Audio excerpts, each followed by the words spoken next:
Salutare oameni buni și bine ne-am regăsit la un nou clip. Da, după cum puteți observa, foarfecile le-am băgat să facă baie.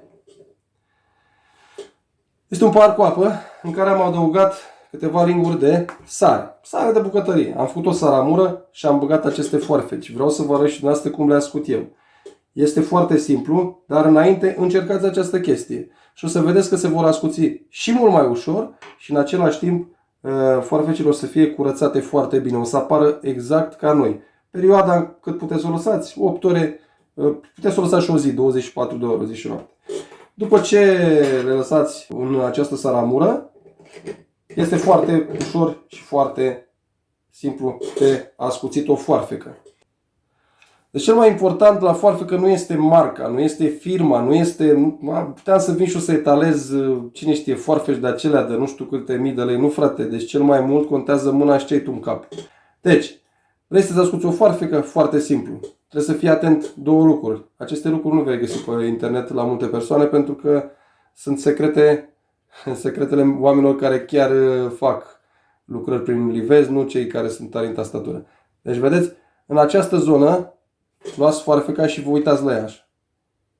Dacă între lama superioară și lama inferioară a foarfecii, cuțitele, aveți în această zonă o fantă în care se vede, foarfeca noastră calcă.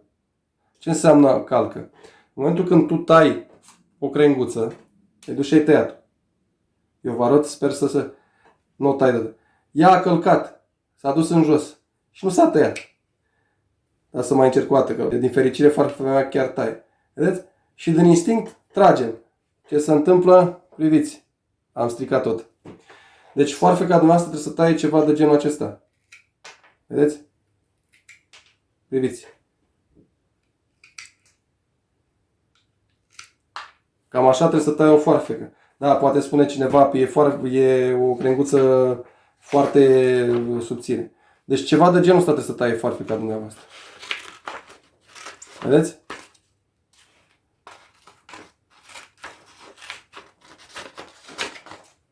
Deci ceva de gen.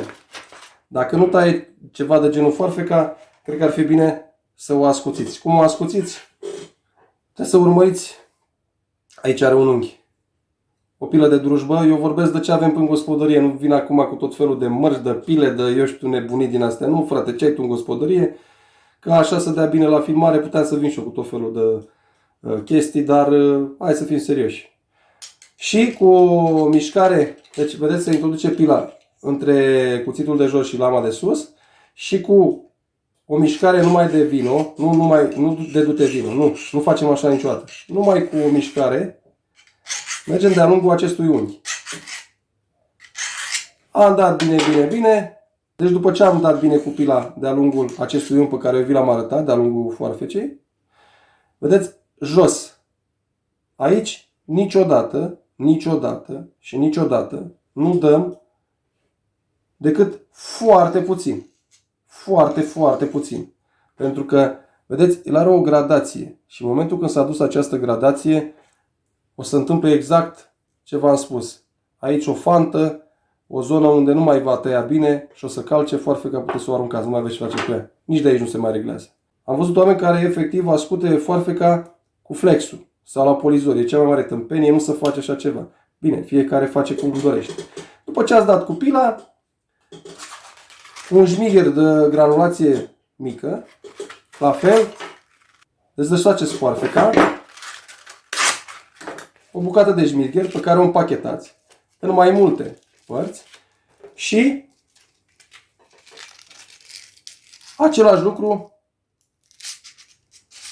de-a lungul lamei. Și pe interior și pe exterior. După ce ați făcut și acest lucru, deja la mine se observă foarte puțin grad. Indicat ar fi să aveți o gresie. Da, trebuie să vede, e destul de uzată, mă rog. Eu ce vă arăt lucruri pe care le fac de ani de zile.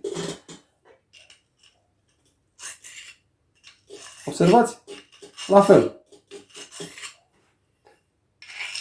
Numai cu mișcare de dute. Partea de jos. Partea de sus, numai cu mișcare de vino. Nu facem așa. Am făcut așa, n-are rost să ne... Și după ce am făcut aceste, vedeți, aceasta este o granulație mai mică. În cazul în care foarfeca e uzată, puteți folosi o granulație mai mare sau una și mai mare.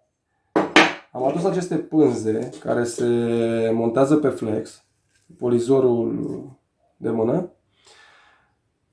În cazul în care aveți o foarfecă foarte uzată, puteți să folosiți și aceasta. Dar trebuie desfăcută din acest șurub și frecată foarte bine pe această pânză. Nu dăm direct cu flexul. V-am spus, temperatura o să-i facă rău lamei foarfecii și se va decăli. Nu mai ce face cu ea. Deci în niciun caz nu o dăm pe polizor, pe piatra de polizor. Și după ce ați făcut absolut aceste lucrări pe care vi le-am spus eu, fie cu o gresie, fie cu o bucată de șmirghel, fie cu o pilă rotundă, foarfeca dumneavoastră o să taie așa. Vedeți? Așa o să taie foarfeca dumneavoastră. Este un lucru bun. Și veți fi lipsit de problemele care se pot ivi în momentul când tăiem cu o foarfecă neascuțită corespunzător. Vedeți? Deci ea taie, mai multă mizerie fac. Ok. Deci cam așa ați ascult o foarfecă de vie. O foarfecă de curățat pomi, arbuși sau ce doriți dumneavoastră să curățați cu ea. N-am venit cu foarfeci din acelea mari, care am văzut la mulți oameni că fac lucrări cu ele prin livadă. Sincer, am ani și foarte mulți ani de când fac lucrări prin livezi. Mai curăț și eu cât un pom 2. Dar credeți-mă că dacă eu vreau să tai această ramură aici, întreb și eu pe cei care dau explicații, explicații din astea pe internet, că fac tăieri foarfecele acelea mari, cum pot să fac aceste tăieri? Sincer, v-am spus, nu sunt tare în tastatură, eu sunt munca. O întrebare, adresez și o întrebare. N-am nimic cu nimeni, se folosește acele foarfeci, dar totul și totul la altceva. Bun. Dacă tot suntem la acest subiect cu ascuțitul, cum ascuțim și o foarfecă din aceasta. Foarfecă de noastră. Asta poate și dumneavoastră știți. Ați mai văzut. O agrafă. O desfacem. Simplă agrafă din aceea de acte. Ceva de genul. Asta este una din modalitățile prin care puteți să o ascuțiți. 1.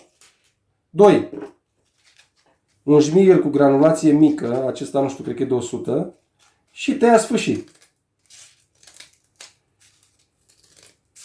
Fâșiuțe, fâșiuțe. Ea se va ascuți cu siguranță. Ori dacă nu, un burete de sârmă, la fel, îl tăiați efectiv cu foarfecă. Și după aceste intervenții, la fel și foarfeca o să taie la rândul ei bine. Deci, oameni buni, saramură, lăsați foarfecile minim 8 ore în ea, o să vi le curețe și o să se poate ascuți și mult mai ușor. Fie cu pilă, o gresie, special granulație mai mică sau mai mare în funcție de cât este de uzată foarfeca, sau o bucată de șmirghel și foarfeca dumneavoastră o să taie. Încă ceva pentru cei care vor să învețe. Când tai un lemn cu toporul și vrei să-l tai cum este tăiată această crenguță, cum se taie? Ușor sau greu? Vă spun eu, greu. Dar în momentul când tai așa, cum se taie? Foarte ușor. Țineți cont și de acest aspect. Sunt explicații care, credeți-mă, nu le veți găsi decât la cei care iubesc această artă. Pentru mine este o artă, curățatul pomilor fructiferi. Vă doresc numai bine și toate cele bune.